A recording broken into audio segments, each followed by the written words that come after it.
bound to be staggering That's as the right. day progresses. Aboard those airplanes alone, 266 people have lost their lives. That was confirmed by both United and American Airlines, and we are unclear, as Matt just said, about the perhaps thousands of people who have been killed and certainly injured as a result of what happened in New York City and outside Washington, D.C. at the Pentagon. With more, here's Tom.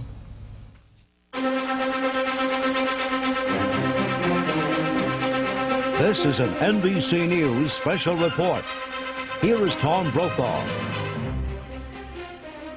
September 11th, the year 2001, a day unlike any other in the long course of American history, a terrorist act of war against this country.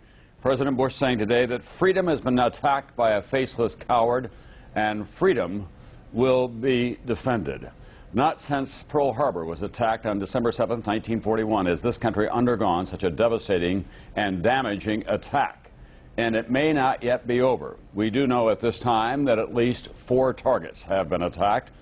The 2 Twin Trade Tower centers here in New York City, the Pentagon, and then another plane that was crashed deliberately into an area outside of Pittsburgh. That is the second plane hitting the Twin Trade Towers this morning, all of them hijacked airliners. Then these 2 colossal icons of the American capitalist system collapsed in lower Manhattan. The death toll at this hour is unknown, but it is expected to be, as Mayor Giuliani has said, horrendous. Shortly after those attacks on the Twin Trade Towers in New York City, at the Pentagon, in one of the outer rings, another hijacked airliner crashed into 2 areas there, killing an untold number of U.S. military personnel in Washington, D.C. A code red was put in effect in the nation's capital. The White House, State Department, CIA evacuated along with the Pentagon. House Speaker Dennis Hastert was evacuated to a secure area. President Bush, who was in Florida for an appearance for an education project, was evacuated to Barksdale Air Force Base in Louisiana, where we do expect to hear from him before too long. The United States is in effect in a national state of emergency. All domestic flights were grounded immediately. Most flights that were already in the air, we believe, will arrive safely at their destinations. The borders between the United States and Canada and the United States and Mexico have been closed. Transatlantic flights were diverted to Canada.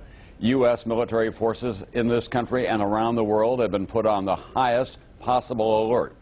Aircraft carriers were moved to waters off New York City as this scene played out in the nerve center of this country, lower Manhattan, the financial markets, an area that is home to literally hundreds of thousands of people. They are still dealing with the carnage in lower Manhattan. We want to go now to NBC's David Bloom, who is in Midtown Manhattan, overlooking all of this. As you can see there, communications have been severely interrupted. David? Well, Tom, what we're looking at behind us, more than 4 hours after the first explosion, is the smoking hulk of the essentially vanished World Trade Center. As you've said, the essential question at this hour in New York City is how many people may have died in these attacks.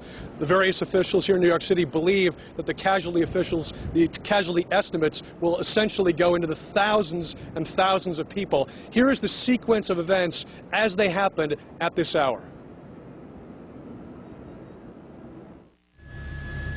The first plane attacks the World Trade Center's South Tower at approximately 8:42 Eastern Time. Airline officials say at least 2 American Airlines flights and 2 United Airlines flights were hijacked today, and that the attack planes were the hijacked domestic flights.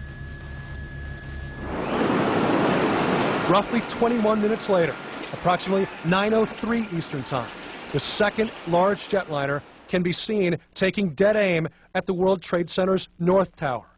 Emergency officials estimate 20,000 or more people may have been inside the 2 110-story buildings at the time of the attacks. Eyewitnesses report victims falling and in some cases jumping from the 2 buildings. At approximately 9:40 a.m.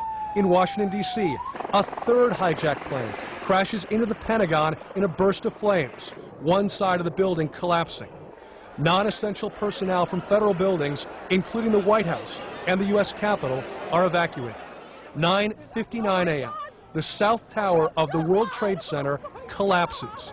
An unknown number of people still trapped inside. 1/2 hour later, at approximately 10:28 a.m., the North Tower of the World Trade Center collapses. Rubble, debris spreading for blocks. In a separate but apparently related crash, a fourth hijacked plane, a Boeing 767, crashes in western Pennsylvania, about 80 miles southeast of Pittsburgh. The FAA closes all domestic airports, shutting down all U.S. airspace.